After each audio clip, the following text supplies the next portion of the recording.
Wanted to do a quick garden tour update for mid-September. I apologize if there's some noise in the background. A lot of neighbors are out today. It's a beautiful, cool day, and the dahlias are looking great and huge. I am going to be cutting off a few of these. They're a bit spent. This one's a little bit newer. And so, but I wanted to do a quick video before I start cutting a few flowers and bringing them inside.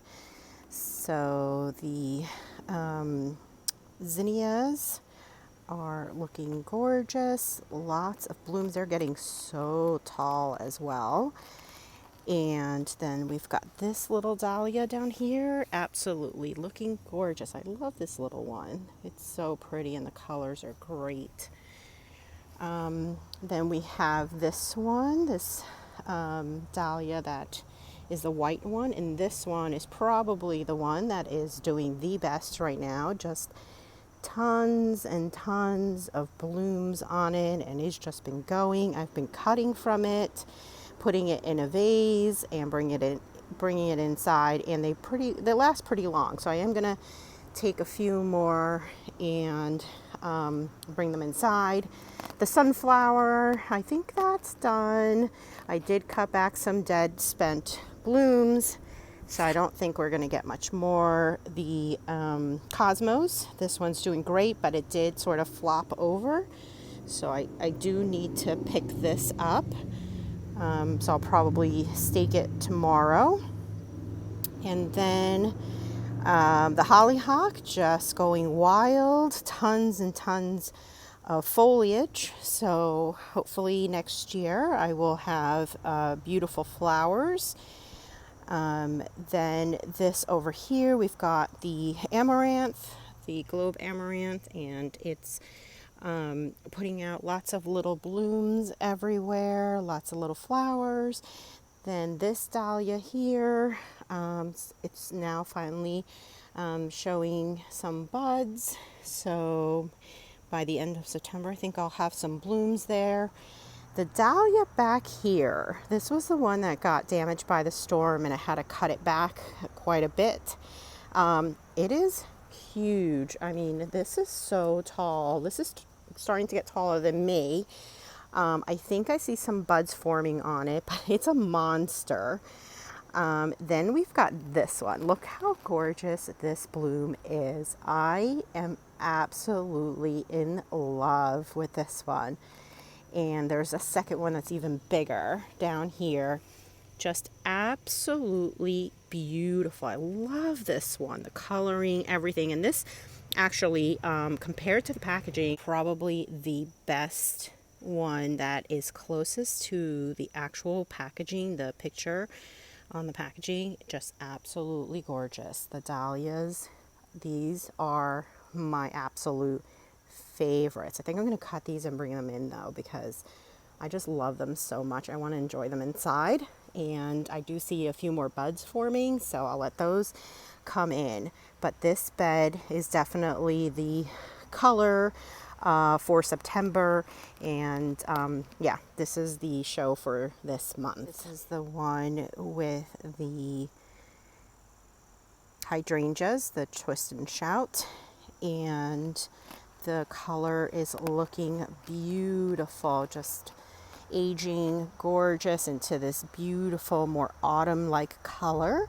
So very happy with this performance this year, and it is actually amazingly still putting out some new buds. So yeah, this one has just done wonderfully this year. And then my one foxglove, this one sort of kind of, dying off, but it's actually, I think this is a new stem, I'm not sure.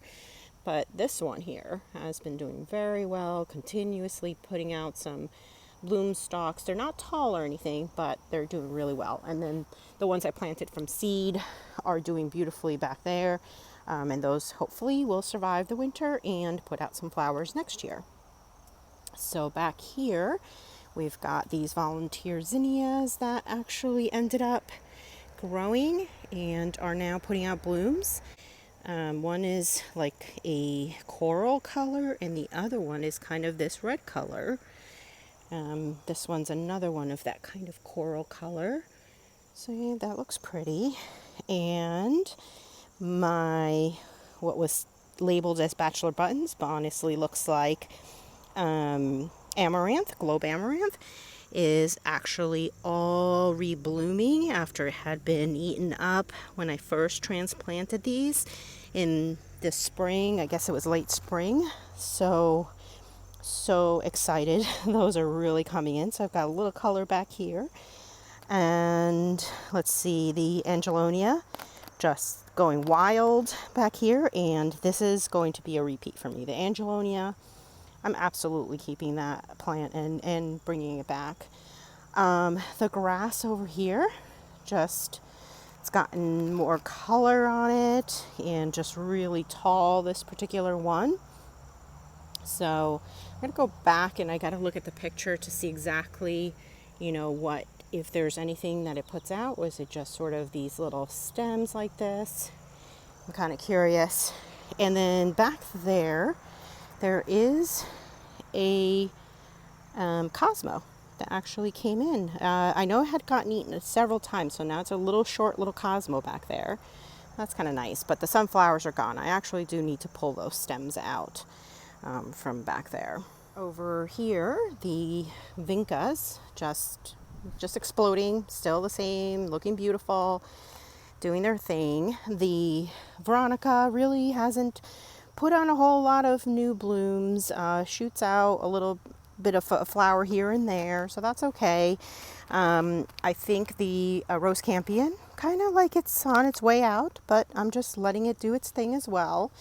And this Veronica, again, just, it's still there, but I probably will be dividing that one. And then I had a zucchini plant over here that died, and now suddenly it's actually growing a whole new plant, which is awesome. So I'm gonna let it be and see what I get. And then this zucchini plant here has been producing. I've gotten several zucchinis out of it, so was thrilled to have that. And then I added this little celosia plant that I bought. I just saw it and really loved the spikiness of it. So I figured add a little bit of fall color. And then up there I did add 2 mums. And then back here you'll see I started cutting actually some flowers and then decided I really needed to record before I did the tour. But look how huge this one is. This is my hand. So yeah, I think that looks really pretty. And yeah, I'll be bringing in some flowers. So forgot to show you, but the Crepe Myrtles are actually pushing out a bunch of blooms and looking absolutely beautiful. Look at that one. That one is starting to look stunning again. I had forgotten that they actually do the second little show in September. So thrilled because it just adds so much color as other things are dying off. So not many changes to this bed, but we do have the zinnias that over here are starting to bloom. And this one looks like it's my Cinderella Peach. And I do have some on the other bed, but none of them are doing this little frilly thing on the top. So yeah, this one is looking beautiful.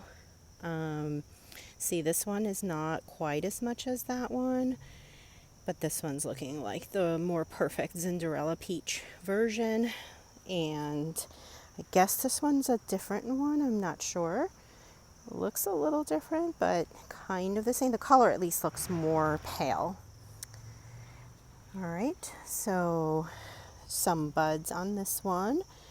And so hopefully those will be in a few days. But the grass over here looking beautiful, showing off for the fall.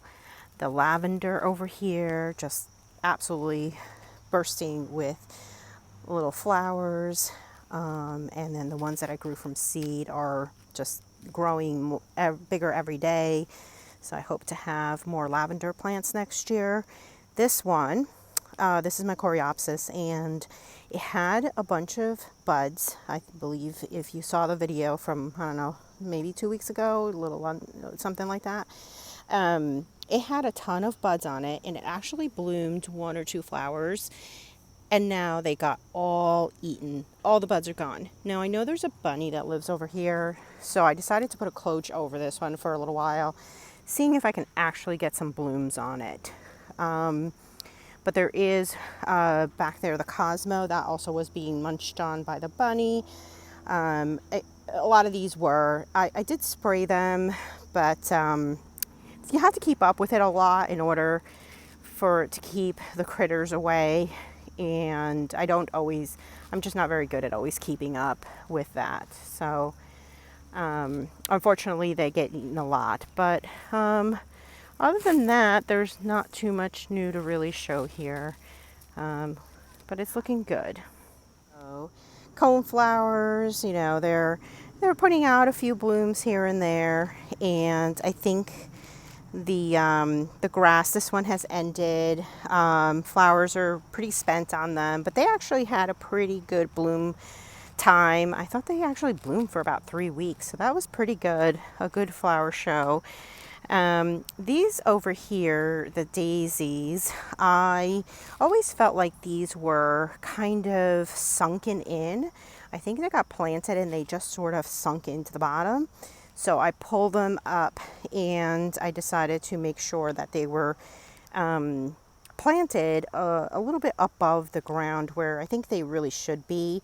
And so yeah, so I raised them up a little bit and then mulched around them, and hope they survive. I did take out a bunch of little cuttings from it. I think these also, matter of fact, need to be divided. This one here just had a lot of rotting in the center. So I will probably do that next spring. And I probably will divide these. I'm going to give some to my neighbor. I don't think I want that many, but she can have some. Over here, the hens and chicks, they're looking good, but I did remove some of the little rocks everywhere. I felt like the soil wasn't quite drying out completely, so I decided to remove quite a bit of it. And I have to say, this is my favorite one. I just love how it has this little fuzziness around it. That's probably the prettiest one for me. I absolutely love that one. Love the color. The yarrow, it's looking pretty, and this particular one also putting out lots of blooms, a bunch of new buds. But I think the bunny or deer might be munching on the edges of this, so we don't have a full plant, but there is some blooms and flowers on it. And other than that, there's really not much else to report on this particular bed. So not much going on in this bed. I did have 2 potted mums from last year that just came back and just looking beautiful, so I left them alone. This is a plant that I had in a container. I think it's a Super Bell, and it sort of died, but I figured let me pop it in the ground, see what happens, and I think it might actually be coming back. This is a holly that had a lot of scale. We had treated it for scale, but I further had cleaned it up, and it's really starting to, I think, come back. You can see all the bottom growth and starting to really fill in again. So once it fills in next year, I can shape it up. But this is the one with all the gorgeous berries and looking absolutely beautiful. So yeah, we'll have to deal with that next year. Hopefully it just puts on more growth, and then I can reshape it back up into a nice shrub. Here are the Millennium Alliums. I did attempt to do a little bit of the spray painting. I went a little too heavy on those over there. I was able to sort of keep it a little lighter over here, where really kind of what I wanted the effect to be. Here's another of the Super Bells that I had in a planter in a pot, and then so I put it over here now. And then I did the same thing over here with these Millennium Alliums and just gave them a little bit of spray paint, except for right there, just a little too much. But here's the other holly shrub, and also with the gorgeous red berries all over it. So we also did a little bit of transplanting in the center. We added a little one that we had, so we're hoping that this one will also fill in and so we can reshape it better. Our final bed here, everything's still looking beautiful. Nothing to report here. I am dealing with a little bit of an issue, but I was dealing with it in the early spring and again now with the hydrangeas and the distortion of the leaves. Everything I've read, I believe it has to do with something that's sucking out the sap, so most likely something like aphids. I don't see them on the plants, so I'm trying to still figure that out on what's going on with them so I can address it and hopefully not have the same issue next year. But otherwise, everything is looking relatively well. Just love the heucheras. I think I actually want to add a few more of those. And I do need to move also a few plants around next year. But so the extra cuttings that I had of the snow-capped daisies, I started putting some back here. This gets really hot afternoon sun, shade during the morning hours, but I think they could do well here, so I just put a little swath here and then brought them over here. We have also some hollies back here. These were really, really bad with scale, and they got treated. I cut out a lot of diseased branches, and I'm hoping again to see it fill in and grow back in so I can reshape them properly. But I figured it'd be nice to have like a little bit of flowering in front of it. But yeah, so hopefully these hollies will fill in next year. So as always, thank you so much for joining me and watching. And I appreciate all your support and comments and likes. I truly appreciate it, and I hope you have a wonderful week. Thank you, and see you next time. Bye.